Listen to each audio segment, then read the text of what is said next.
गुरु ब्रह्मा गुरु विष्णु गुरुदेवो महेश्वर गुरु साक्षात् परब्रह्म तस्मै श्री गुरुवे नमः।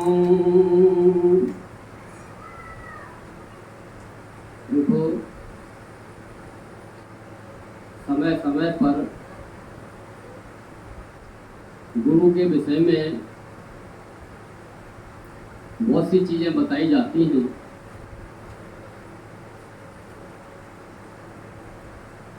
जिस तरह से कहा गया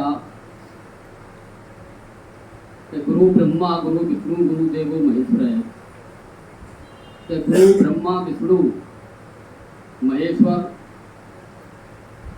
और ब्रह्म से भी परे जो पार ब्रह्म है वो ही है। क्योंकि वो साक्षात कहा गया। साक्षात को क्यों कहा गया कि मान लो सारी पावर को रखने वाला वो है। जैसे गुरु ब्रह्मा जी का काम सृजन करना होता है कि भाई सृष्टि आगे हमारी कैसे बढ़े।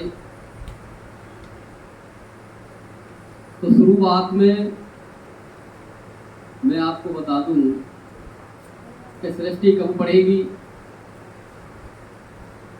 सृष्टि जब बढ़ेगी जबकि आपके शादी होगी, बच्चे होंगे, तब ये सृष्टि बढ़ेगी। और जब शादी ही नहीं होगी, बच्चे ही नहीं होंगे, तो सृष्टि कहाँ से बढ़ेगी।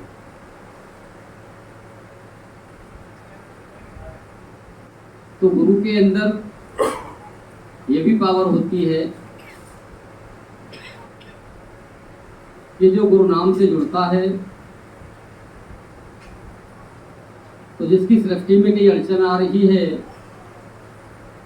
शादी नहीं हो रही या बच्चों में कहीं रुकावट है, तो गुरु की पहुंच पार ब्रह्म तक होती है। अभी आपने सुना। तो बातें तो सभी हैं, कहते तो सभी, लेकिन जो पार ब्रह्म का मतलब होता है कि आपके नसीब में जो है वो ब्रह्म देगा। जो आपके कर्म में लिखा हुआ है वो ब्रह्म देगा। उसे वो अपने पास नहीं रख सकता, देर सवेर तुमको देगा ही देगा। लेकिन जो नसीब में है ही नहीं, सारे ज्योतिषी वगैरह जितने भी ज्ञानी ध्यानी हैं सब मना कर दें कि भाई इसका ऐसा हो ही नहीं सकता, क्योंकि इसके नसीब में ही नहीं है, इसके प्रारब्ध में नहीं है। तो गुरु जो पार ब्रह्म में बैठा हुआ है, अपने खाते में से वहां जाके उसका वो काम कर देता है। लेकिन कब करता है? जब नाम से जुड़ता है। जब अगर नाम से गुरु नहीं जुड़ा या शिष्य नहीं जुड़ा तो ऐसे तो बहुत आते यदि ऐसा कर दो वैसा कर दो। तो यहाँ कोई तंत्र मंत्र का खेल नहीं होता। एक सत्य का खेल है। तो जब भी कहा गया कि गुरु ब्रह्मा भी है, गुरु विष्णु भी है। अब विष्णु क्यों है कि जिस तरह से अब दिन रात मेहनत करते हैं फिर भी पेट नहीं भर पाता। कभी देखते हैं कि सब्जी नहीं है, कभी बच्चों के लिए कपड़े नहीं है, कभी पढ़ाई के लिए नहीं है, कभी कोई प्रॉब्लम आ गई हारी बीमारी की तो उसके लिए पैसे नहीं हैं। हम इधर उधर रोते रहते हैं। तो गुरु वो काम भी करता है, क्योंकि विष्णु जी का काम है ना पालन करना। तो गुरु के पास वो पावर होती है, जो नहीं है उसको भी वो दे देता है। और तीसरा, गुरु को शंकर जी बताया गया। तो महादेव का काम क्या है? दुष्टों का संहार करना। तो जिस तरह से अगर आपको यह लगता है कि संसार में कुछ दुष्ट लोग आपको परेशान कर रहे हैं, उनका भी वो निवारण करता है। और कुछ लोगों को तो कहते हैं कि साहब हमारे पास तो भूत प्रेत है, प्रेत परेशान कर रहा है, भूत परेशान कर रहा है, और 8-8 10-10 डोरा गड़े गले और बाजू वगैरह में लटकाए रहते। तो गुरु के अंदर वो पावर है, उसको भी दूर करता है। तो गुरु संहार करता भी, दुष्टों का नाश करता है, और जो नसीब में ना हो उसको भी प्रदान करता है। तो इसीलिए गुरु को सबसे सर्वोपरि इसीलिए बताया गया। यानी परमात्मा जगह जगह पर आप देखेंगे, कभी कहा परमात्मा महान है, कभी कहा गुरु महान है, तो अपने अपने मत सबने कहे, लेकिन निर्णय ये हुआ कि परमात्मा तो महान है ही है, लेकिन परमात्मा से भी महान गुरु इसलिए बताया गया कि परमात्मा को गुरु ही मिला था। अगर गुरु न मिलता तो आज हम परमात्मा की बातें करते हैं कि भाई ऐसा है, और डंके की चोट पर कहते हैं कि ऐसा ही है। तो ये क्यों है? क्योंकि ये गुरु की कृपा है। गुरु के सानिध्य में रह करके हम उस ज्ञान तक पहुंचे, तो इसीलिए परमात्मा से भी बड़ा गुरु को इसलिए बताया। तो गुरु ब्रह्मा, गुरु विष्णु, गुरु देवो महेश्वर, गुरु साक्षात परब्रह्म, जिसको कोई नहीं कर सकता। देवी देवता जब कोई भी थक जाता है, सारे देवी देवताओं के पास जाकर के हवन यज्ञ करके, लेकिन फिर भी उसका काम नहीं होता, लेकिन फिर वो गुरु की शरण में जाता है, और गुरु उसको अगर सच्चा मिल जाता है, वैसे तो गुरुओं की आजकल भरमार है, लेकिन सच्चा गुरु मिल जाता है तो ये काम उसके हो जाते हैं। और ये काम तो होते ही। और बात की एक चीज मैं और बता दूं कि अच्छे की सबको तलाश रहती है। कहते हैं परमात्मा को भी अच्छे की तलाश है, अच्छे आदमी होते हैं, कहते बहुत अच्छा था, परमात्मा ने उसे अपने पास बुला लिया। और जो लोफर उल्टे सीधे कर्म करने वाले होते हैं वो जल्दी से मरते ही नहीं। तो अच्छे की सबको जरूरत रहती है, लेकिन गुरु एक ऐसा है, वो कहता है कि भाई जितने भी बुरे हो ना, बुरे से बुरे हो, वो गुरु उनको भी खपाता है, उनको भी ज्ञान देता है, क्योंकि अच्छों के लिए तो सब जगह है, लेकिन जो बुरे हैं उनको गुरु सवाल करता है। लेकिन शर्त यह है कि सत्संग से जुड़ना पड़ेगा, नाम से जुड़ना पड़ेगा। क्यों? कि जिस तरह से कि साहब ज़्यादातर सत्संगों में होता है कि हमको दारू वाला नहीं चाहिए, मीठ वाला नहीं चाहिए, जो उल्टे सीधे कर्म करता है ऐसा नहीं चाहिए, अच्छे आदमियों को लेकर के हो। अरे भाई अच्छा तो अच्छा है ही है, फिर तुम क्या करोगे? उसको तो देर सवेरे सुधर ही जाएगा। लेकिन जो बिगड़ा हुआ है, जिस तरह से वाल्मीकि बिगड़े हुए थे, जो बिगड़ा हुआ है उसको कुछ सुधार के दिखाओ तो बात बने।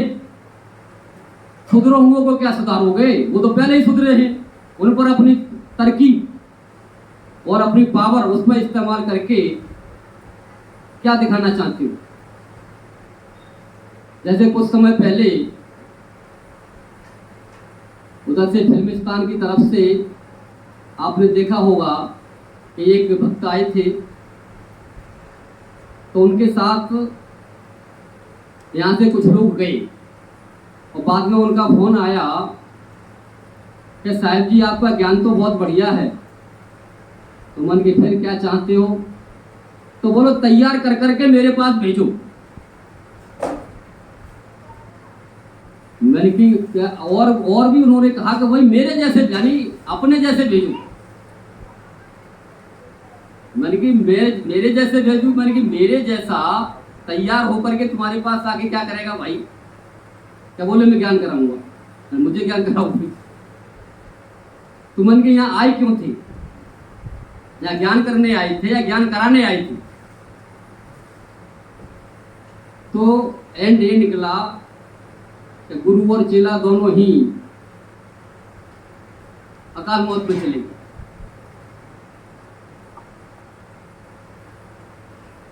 तो देखो मन के भाई, अपने जैसा मुझे कोई नहीं मिला, जो मिला तो मैं ही मिला, दूसरा मिला ना तो कोई और नहीं मिला, वो मिला तो मैं ही मिला। बोले पता नहीं कहाँ की बातें करते हो।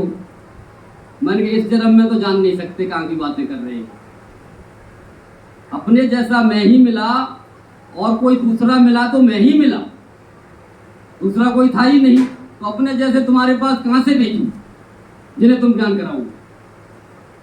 तो ज्ञान कराना है तो भाई जो लोग बेचारे इस संसार में तड़प रहे हैं, परेशान हैं, जिनकी कोई इच्छा कोई आकांक्षा पूरी नहीं हो रही और जिनके ऐप नहीं छूट पा रहे, दुखी हैं, करें तो करें क्या।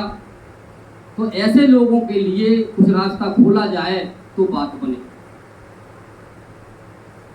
क्योंकि ऐसे के लिए अपने घर से देना पड़ता है, क्योंकि वो कमाना तो जानते ही नहीं।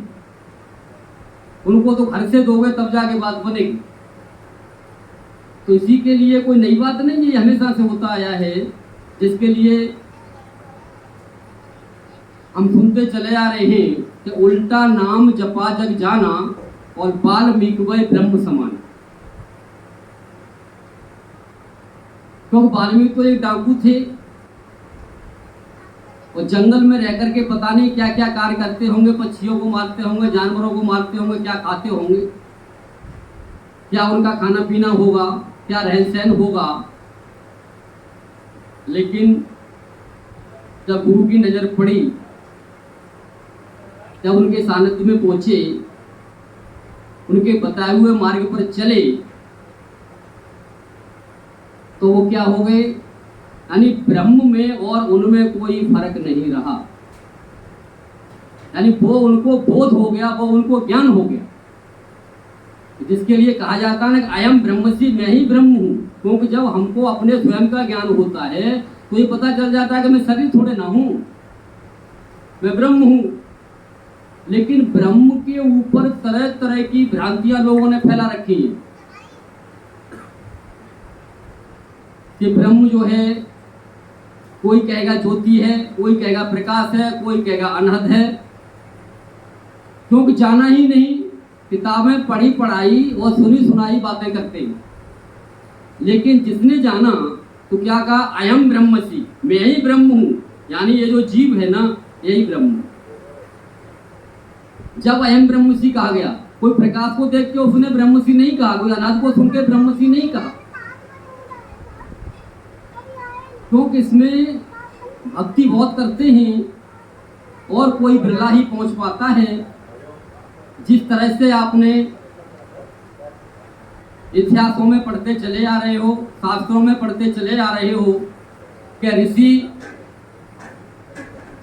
महर्षि, राजऋषि और ब्रह्म ऋषि, अब 4 स्टेज हो गई। तो 4 स्टेज हो गई, तो अब जो 4 स्टेजों में जो निकला हुआ है, पहुंचा हुआ है, तो वही तो जान सकता है। लेकिन जिसको कोई एक नुक्ता, एक चीज मिल जाती है और वो एक चीज को ही जान करके ये कहने लग जाता है कि मेरे समान कोई है नहीं, और हकीकत भी यही है। क्योंकि साहब ने भी यही कहा कि भाई पहुंचे पहुंचे सब कहें। जो भी जहां पर पहुंचा वो सब यही कहेगा मैं पहुंच गया, मैं भी अपने घर पहुंच गया, मैं भी अपने घर पहुंच गया, मैं भी अपने घर पहुंच गया। लेकिन कौन से घर पहुंचे, कहां पहुंचे, इसका निर्वेरा कौन करेगा। जब पहुंचे पहुंचे सब कहें, किसी ने ये नहीं कहा क्या मैं अपने घर नहीं पहुंचा, मैंने अपना घर नहीं देखा, क्या मैंने परमात्मा को नहीं देखा।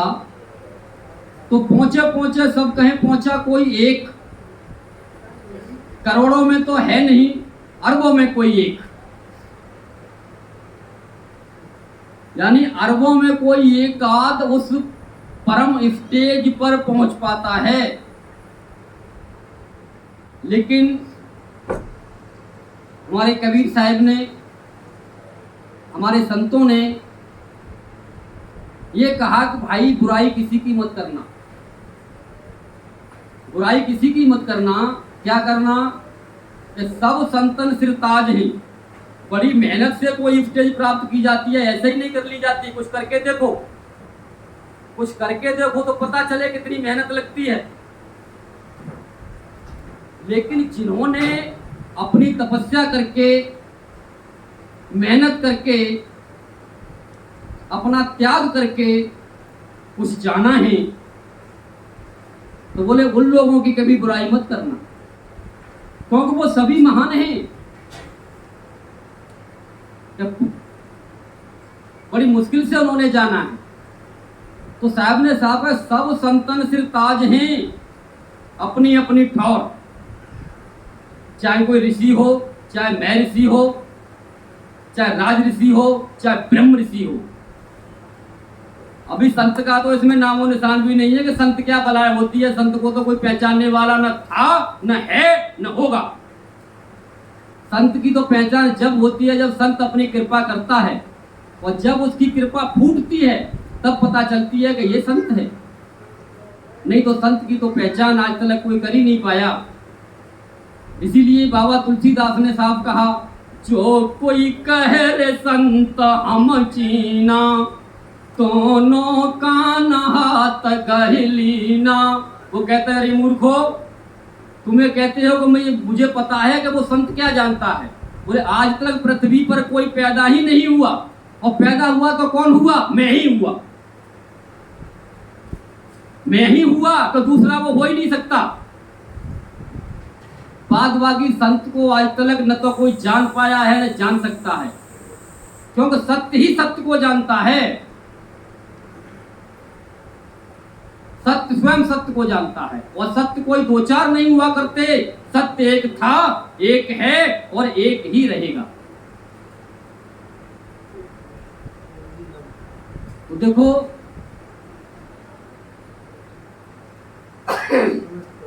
जब भी कहा हम धर्म कहते हैं, अपने अपने धर्म में भगवान श्री कृष्ण ने भी कहा कि भाई अपने धर्म में स्थित हो जा, मैं तुझे सारे पापों से छुड़ा दूंगा। लेकिन अपना धर्म कहा किसको? लड़ाई झगड़ा संसार में शुरू कि हम फलाने धर्म के, हम फलाने धर्म के, हम फलाने धर्म के। लेकिन धर्म है तो है क्या? अपने अपने धर्म की सब बड़ाई करते हैं, करनी चाहिए, अच्छी बात है। लेकिन धर्म को बड़ाई करने से बात नहीं बनेगी, धर्म को समझने से बात बनेगी। धर्म है क्या? क्यों कि हम सारे भारतवासी सनातनी हैं, तो सनातन है क्या? क्या सनातन मान लो झंडा उठाना ही सनातन है, या मान लो भगवा पहनना ही सनातन है? सनातन है क्या? सनातन का मतलब क्या है? सनातन कहते किसको हैं? जो हमेशा से था, है और रहेगा, जिससे कोई मिटा नहीं सकता। और वह कौन है? तो हमारे संत कहते हैं कि अरे मूर्ख, वो तू ही तो है, कोई और नहीं है। लेकिन हम न मालूम किसके पीछे पड़े हुए हैं। इसीलिए कहा, धर्म नहीं रे कोई सत्य समाना, आगम नेगम पुराण बखाना। सभी ने घुमा फिरा करके एक ही बात कही कि सनातन है वो सत्य है, सत्य है वो सनातन है। लेकिन हम तो ऊपरी आवरण से पहचान करते हैं। तो ऊपरी आवरण से न तो संत की पहचान होती है, न सनातन की पहचान होती है, किसी की पहचान नहीं होती। और हम तो ऊपर के आवरण को भी नहीं जानते। ऊपर का आवरण में शरीर की बात कर रहा हूं, वो सनातन है, वो अंदर रहने वाला है। तो बहुत मुश्किल सब्जेक्ट है। किसी संत की दया हो जाए तभी उसको प्राप्त कर सकते हो, जान सकते हो, उससे मिल सकते हो, उसको देख सकते हो।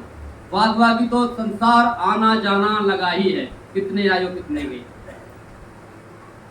इसी काम के लिए ही हमको इस संसार में परमात्मा ने उतारा है। क्यों? 84 में घूमने के बाद परमात्मा ने वो दया आ गई, करुणा कर करुणा निधि नरदेही। देई। तो परमात्मा ने कृपा करके तेरे को मनुष्य का शरीर दिया। क्यों दिया? कि अपने को जान और मेरे को जान, कि आखिरकार वो सत्य सनातन जो सत्य है वो है क्या, जो हमेशा था है और रहेगा, तो वो कौन है उसको तू जान। इसके लिए परमात्मा ने कृपा करके ये शरीर दिया। और हम कर क्या रहे हैं, खुद हमको सोचना चाहिए। इसीलिए साहब कहते हैं, आए थे किस काम को और करन लगे क्या काम, सुरत सवाल गाफिला तू तो अपने आप को जान। देख जन्म जन्म के सदकर्मों का होता जब तक मेल नहीं, ये मानव कार्य जीवन पाना कोई बच्चों वाला खेल नहीं। लेकिन जब परमात्मा ने कृपा करके, इसी बात को साहब कबीर ने कहा, साहिब कबीर बकस जब दीना। साहब ने कहा कि परमात्मा ने जब हमको बकस दिया, क्षमा कर दिया कि भाई अब तुझको फिर मौका देता हूं, क्या तू मेरे पास आ जा, तब जाकर के ये शरीर हमको मिलता है। और इस शरीर के लिए हम ये सुनते तो चले आ रहे हैं कि देवी देवता भी तरसते हैं और हमको मिला हुआ है, तो हम 2 कौड़ी के भाव इसको ऐसे बेच रहे हैं जिसकी कोई कीमत ही नहीं है। कहाँ इसको लुटा रहे हैं, कहाँ इसको खपा रहे हैं, कुछ पता नहीं। क्यों?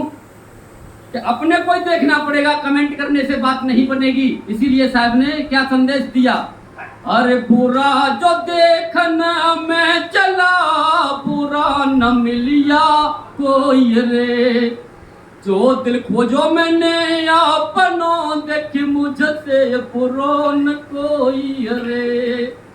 तो कमी मेरे अंदर है, क्योंकि मैं अभी परमात्मा से नहीं मिल पाया, तो मेरे अंदर कमी है। दूसरे को क्या मैं उपदेश दे रहा हूं, क्या दूसरे को समझा रहा हूं? अगर मिल लिया हूं तो वो ताकत होनी चाहिए दूसरे को मिलाने की, हम ताकत रखें। अगर दूसरे को मिलाने की ताकत नहीं है तो मान लो प्रवचन करने से फायदा क्या? अभी थोड़ी देर पहले मैंने आपको बताया था कि सुनते तो चले आ रहे हैं, सुनाते सभी हैं। क्या उल्टा नाम जपा जग जाना, वाल्मीकि में ब्रह्म समाना, तो कितने ब्राह्मण ब्रह्म हो गए और कितने शूद्र ब्रह्म हो गए। लेकिन जिसने जाना वो हो गया, क्योंकि साहब का सिद्धांत है कि जात पात पूछा ना कोई, वो हर को बजाय तो हर का होई। क्योंकि परमात्मा के यहाँ जाति नहीं पूछी जाती, जातियां तो हमने बना ली हैं। और जातियों की जब बात चलती है ना, तो लोग कहते हैं भागवत वाले के 2.5 जाति है, स्त्री और पुरुष और आदव। तो ब्याह शादियों में मान लो वो बधाई लेने के लिए आते हैं, लेकिन साहब कहता है एक ही जाति है, एक ही थी और एक ही रहेगी। वो क्या है? जीव। जीव तुम्हारी जाति है और कोई जाति नहीं है। क्यों? कि हर मान लो प्राणी के अंदर जो प्राण है, जो श्वास ले रहा है, सबके अंदर वो जीव ही तो है। जितने भी 84 में बंधन में बंधे हुए हैं बेचारे, उनके अंदर भी जीव है। तो बोले एक ही जाति है जीव, परमात्मा की एक ही जाति है, वो जीव। आपने कभी रामायण पढ़ी हो, सुनी तो बहुत होंगी, लेकिन अगर कभी पढ़ी हो वो स्वामी तुलसीदास जी की रामायण, उसमें कहीं पर जय राम श्री राम है ही नहीं। मैंने पढ़ी है, तो पढ़ के देखा है मैंने, शास्त्रों को जो कह रहे हैं वो कहां तक ठीक है। उसमें लिखा हुआ है क्या है कि जब आपस में मिलते हैं तो क्या कहते हैं? जय जीव, जय जीव। वो जीव की जय कर रहे हैं, क्योंकि राम तो बाद में आए, तो राम की जय तो कर ही नहीं रहे। वो रामायण में कहीं राम की जय नहीं लिखी, जय जीव। दशरथ जी, सुमंत जी, जो भी मान लो सब लोग मिलते हैं आपस में, तो वो राम राम नहीं करते, जय जीव करते। तो आखिरकार ये जीव है क्या? तो आखिरकार ये जीव, अब इस जीव की जब खोज की गई, तो जिसने जहां तक खोज की, मां तक उसने बखान कर दिया, किताबों में लिख दिया, शास्त्रों में लिख दिया। और आगे जो लिखा नहीं जा सकता, पढ़ा नहीं जा सकता, कहा नहीं जा सकता, उसके लिए कह दिया गया कि भैया रे संतों के पास में जाओ। उसको वेदों में कह दिया नेति नेति नेति, बोले जहां तक मैंने लिखा, जहां तक मैंने समझा, बोले परमात्मा को इससे बहुत बहुत दूर है। इसीलिए भगवान श्री कृष्ण ने कहा कि देख मैं पूरा खुल के बताता हूं तेरे को, परमात्मा को जानना है तो कि क्षर अक्षर और नए अक्षर, क्षर ये शरीर है। यहां तक कह रहे हैं भगवान कि ये सर जो शरीर है, चाहे मेरा हो, चाहे ऋषि मुनियों का हो, चाहे संतों का हो,